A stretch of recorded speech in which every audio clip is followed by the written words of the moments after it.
China's National Rescue Team successfully pulled a female resident alive from the wreckage of a collapsed hotel in quake-hit Mandalay city in Myanmar on Monday. Nearly 60 hours after a 7.7 magnitude earthquake struck the country, the female survivor, found with stable vital signs, was pulled from the rubble of the Great Wall Hotel following a 5-hour operation.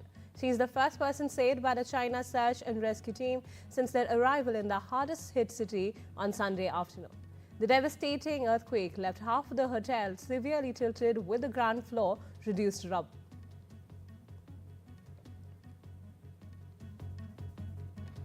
There is a new twist at a ChatuChak building collapse site in Thailand's Bangkok, where my colleague Vishal Vivek has been getting us the latest updates since Friday. Thai police have detained 4 Chinese nationals, employees of a joint venture company, after they unlawfully entered the restricted disaster zone on Sunday. Their mission to retrieve dozens of critical documents from the rubble. Authorities say the men ignored clear disaster warnings. In fact, the police are also examining the seized documents to determine if they are connected to the building's collapse. Now they face legal charges under the Disaster Prevention and Mitigation Act, potential prison time, hefty fines, and the wrath of a city shaken by disaster. Vishal Vivek gets you all the latest. We have learned that the latest but 4 Chinese nationals have been detained at the site of the skyscraper that collapsed in Bangkok following the earthquake that struck on Friday.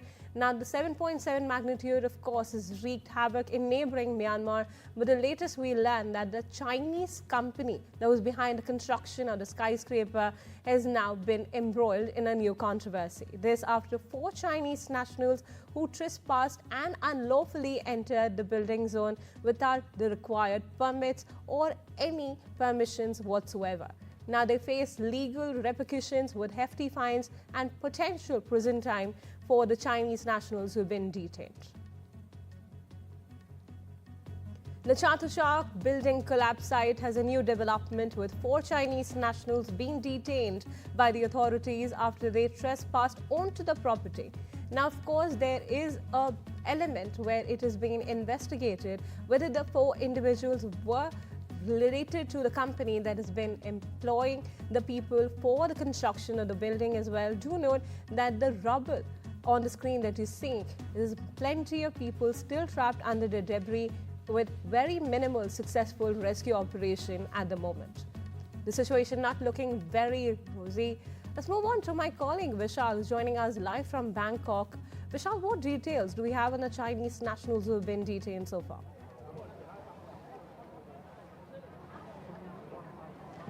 So the latest is that 11 bodies were pulled out in the last 3 days, but so far the authorities here have not been able to pull out anyone alive.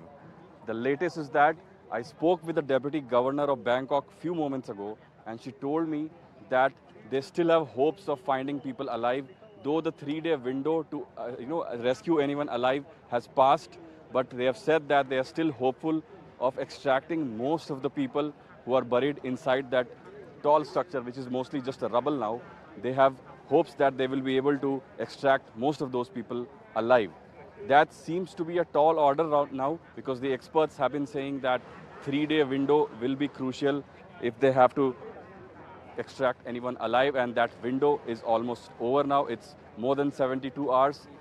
It will be really difficult to find anyone alive, and the Bangkok police itself had told me yesterday that the chances of survival for the people who are trapped inside is down to just 1%. So it's a wait and watch game. It's a race against time.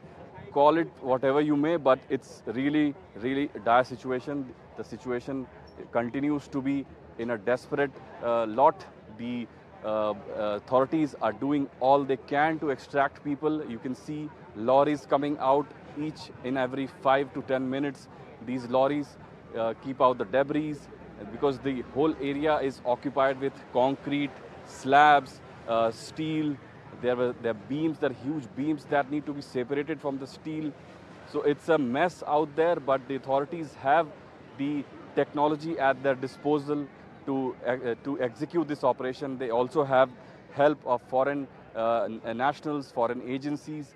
Israeli rescue personnel have been spotted here. US Army Special Forces were spotted here.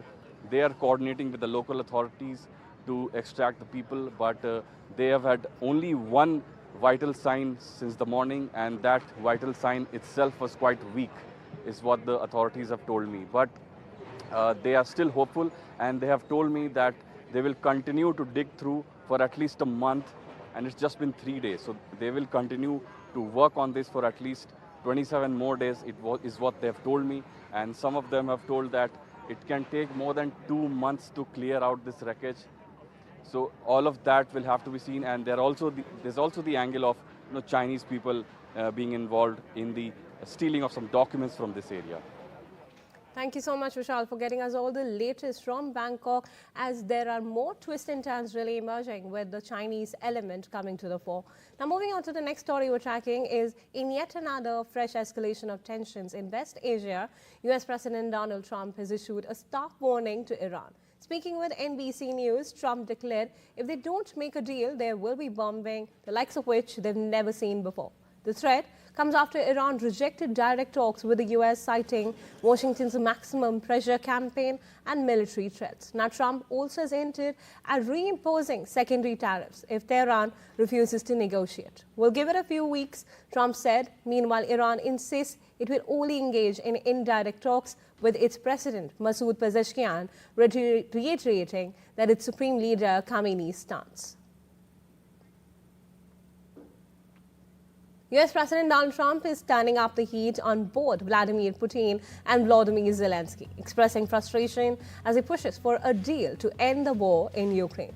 Speaking from Mar-a-Lago, Trump didn't hold back, calling Putin's criticism of Zelensky as disrespectful and saying he was angry, pissed off over Russia's latest remarks questioning Ukraine's legitimacy. Listen up. I think he'll be okay. But if he isn't, I was disappointed in a certain way. Some of the things that were said over the last day or two having to do with Zelensky, because when he considers Zelensky not credible, he's supposed to be making a deal with him, whether you like him or you don't like him. So I wasn't happy with that. But I think he's going to be good. But Trump didn't stop there. He slammed Zelensky too, accusing the Ukrainian leader of trying to back out of a key rare earth minerals deal and suggesting Zelensky's NATO ambitions were unrealistic. I think Zelensky, by the way, I see he's trying to back out of the rare earth deal. And if he does that, he's got some problems, big problems. We made a deal on rare earth. And now he's saying, well, I want to renegotiate the deal. He wants to be a member of NATO. Well, he was never going to be a member of NATO. He understands that. So if he's looking to renegotiate the deal, he's got big problems. As Russia rejects US ceasefire proposals and the war rages on, Trump hinted also at the tougher sanctions and even tariffs to force Russia's hand. If I think they're tapping us along, I will not be happy about it, he warned. With tensions escalating, the path to peace seems more tangled than ever.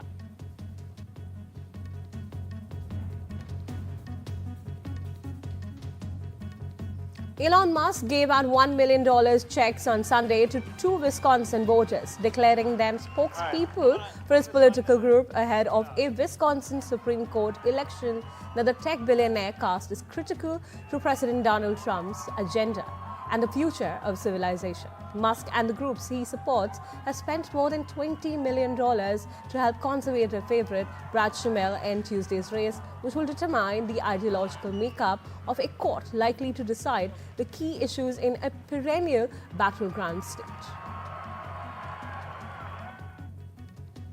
Hundreds of people marched in the Dominican town of Punta Cana on Sunday to demand tougher measures against Haitian migrants. The march was organized by the ultra-nationalist group Antigua Orden Dominicana, whose members led the demonstration wearing paramilitary uniforms. The president of the Antigua Orden Dominica, Angelo Vasquez, called for a national strike to force the government to implement tougher deportation measures. The popular tourist resort of Punta Cana is home to a large population of Haitian nationals who work in the tourism and construction sectors. A flight carrying 175 Venezuelan migrants deported from the United States arrived in Caracas on Sunday.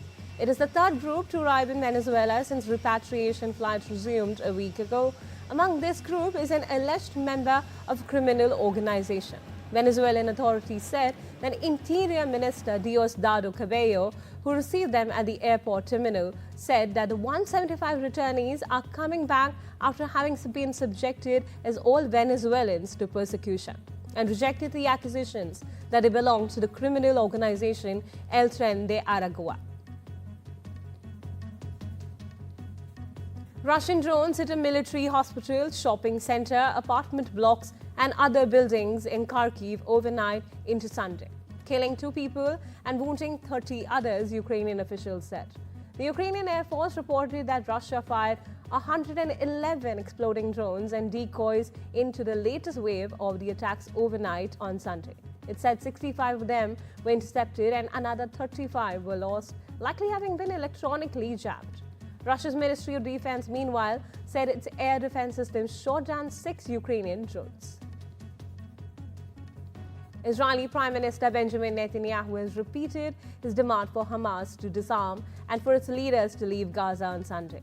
He has said that Israel would keep pressurizing Hamas and implement US President Donald Trump's voluntary immigration plan for Gaza.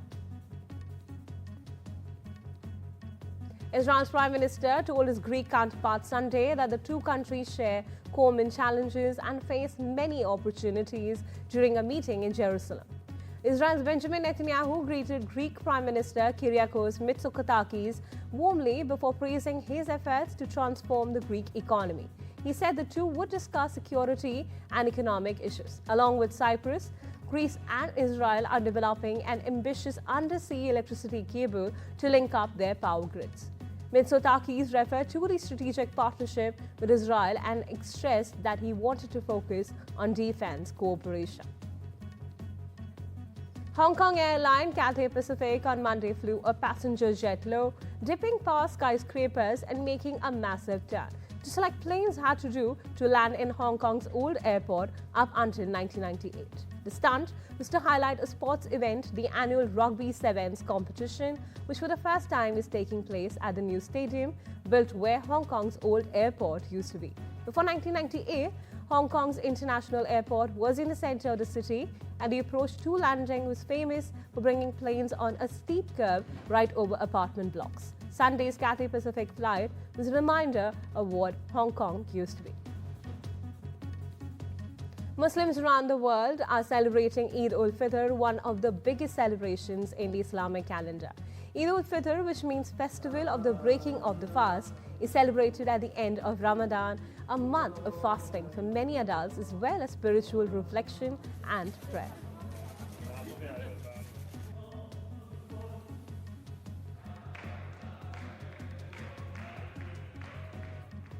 And before we dip into a quick break, here's a snippet from my colleague Gauri Dwivedi's exclusive conversation with Bhutan Prime Minister Tshering Tobgay and how India has shaped him.